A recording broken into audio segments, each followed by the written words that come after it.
அன்பு செலுத்தினாலே அது முதல் கட்டளையை கை கூறுவதற்கு சமம்.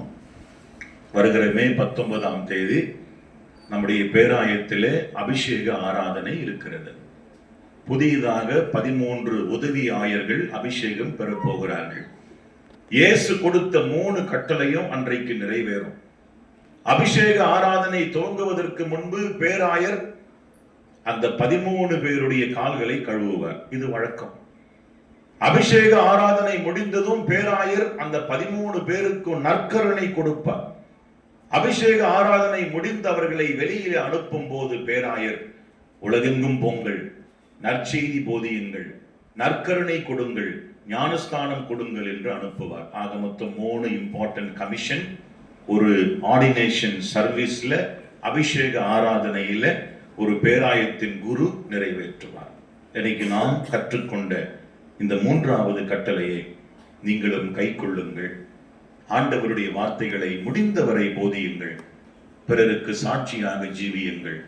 அப்போது நமக்கு தலைப்பு சொல்வது போல உயிர்த்தெழுந்த ஆண்டவர் நம்மோடு என்றைக்கும் இருப்பார் என்கிற உறுதி நமக்கு கிடைக்கும். கர்த்தர் உங்களை ஆசீர்வதிப்பாராக.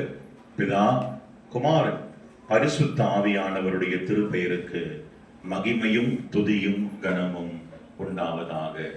ஆமென். பிரியமானவர்களே, 2023ஆம் ஆண்டு ஆகஸ்ட் மாதம் நான் இந்த குருசேகரத்தின் போதகராக பொறுப்பேற்றுக் கொண்டேன். 2026 இந்த மே மாதம் கடைசி நாள் வரை என்னுடைய பணிக்காலம் 3 ஆண்டு இங்கே நிறைவேறுகிறது. பொன்னை குருசேகரத்தில் 5 ஆண்டு நிறைவேறுகிறது. நாளை மறுநாள் முதல் நான் மேல் படிப்புக்காக பெங்களூர் UTC செமினரிக்கு புறப்பட்டு போகிறேன்.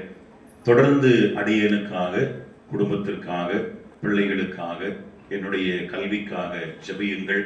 இந்த 3 ஆண்டுகள் எனக்கு மிகவும் பிடித்த திருச்சபை நம்முடைய குருசேகரத்திலேயே தகரகுப்பம் இம்மானுவேல் தேவாலயம்.